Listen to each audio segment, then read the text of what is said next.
now the Enforcement Directorate heat continues on Arvind Kejriwal. Today, the question is, will he appear before the Enforcement Directorate or is he going to skip the summons for the 6th time?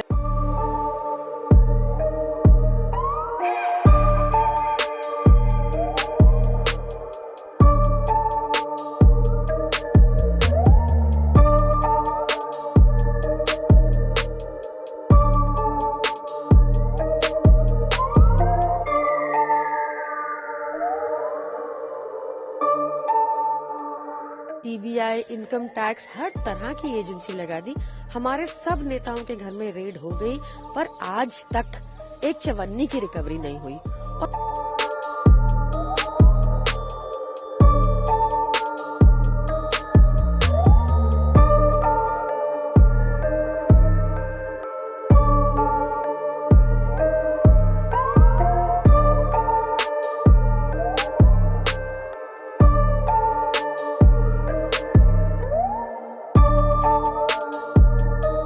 Arvind Kejriwal is not just Bhashtachari number 1, he has become Bhagoda number 1.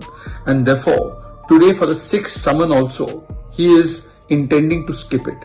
This is because he has something to hide as the mastermind of the Sharab Ghotala.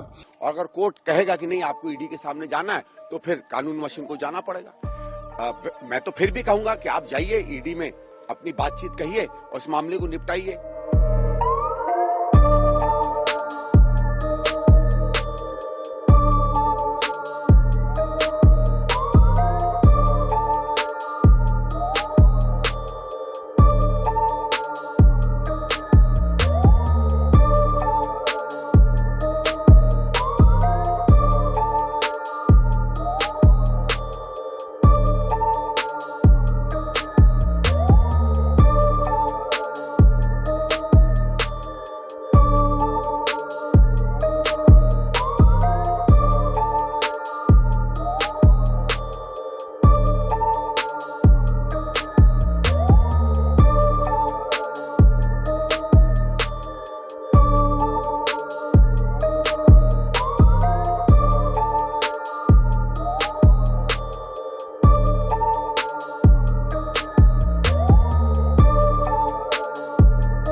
Certainly, we are getting a big update on this, that Kejriwal is not going to appear in front of ED today. This is the in fact confirmation that we are getting from Aam Aadmi Party, and in fact Aam Aadmi Party has also issued a statement saying that these summons are illegal, and since this matter is in the court, so ED should wait for the court to tell what should be the next. In fact, he has also said that the summons that have been issued are all illegal, and ED itself went to the court. ED is the one who knocked the door of the court.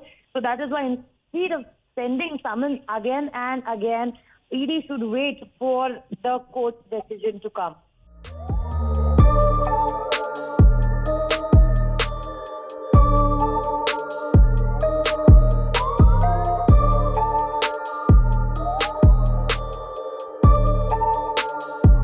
CBI, income tax, हर तरह की agency लगा दी। हमारे सब नेताओं के घर में रेड हो गई, पर आज तक एक चवन्नी की रिकवरी नहीं हुई। और अगर हम करप्ट होते तो भाजपा में शामिल होकर साफ हो जाते। तो इसलिए अमित शाह जी बताएं कि जो पूरे देश में एमएलए खरीदे गए हैं, उस पर कितना खर्चा हुआ और वो सारा पैसा कहां से आया।